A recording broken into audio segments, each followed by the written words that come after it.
Hola, mi nombre es Katherine. Y el mío es Miguel Ángel.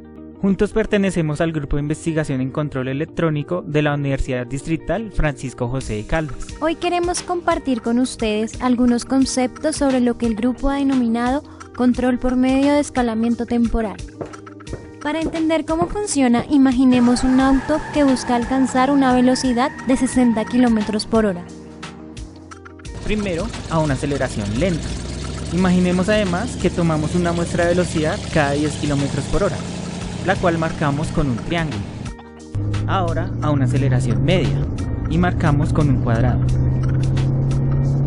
Y por último a una aceleración rápida y marcamos con un círculo. Si el vehículo va lento, el tiempo entre muestras es grande. Cuando es rápido, ese tiempo es pequeño.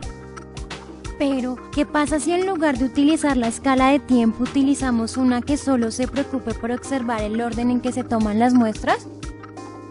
Todas las primeras muestras ocuparían el mismo punto, lo mismo las segundas y así sucesivamente.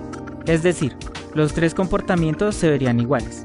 Esta es la idea central en escalamiento temporal, pero esto es solo el comienzo.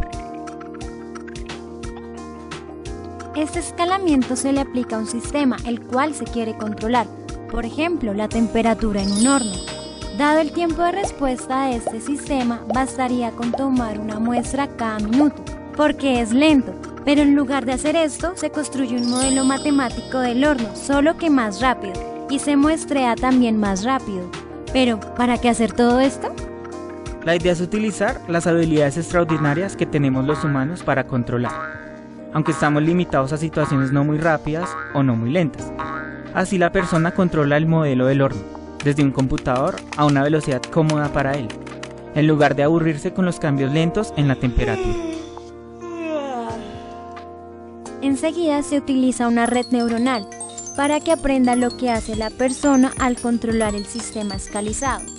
Y dado que estas redes no ven el tiempo, sino el orden en que se presentan las muestras, entonces la misma red sirve para controlar el sistema escalizado y el sistema original, una con muestras cada segundo y el otro con muestras cada minuto. El principio ya explicado funciona también para sistemas muy rápidos para una persona. Primero se escalizan el tiempo, luego la persona controla el sistema escalizado. Enseguida una red neuronal copia a la persona y por último esa red controla el sistema original. Más que dar el detalle de la estrategia de control que se promueve, buscamos motivar para que los interesados puedan explorar el tema, por ejemplo contactando a los autores de este video. Será un placer saber de ustedes pronto.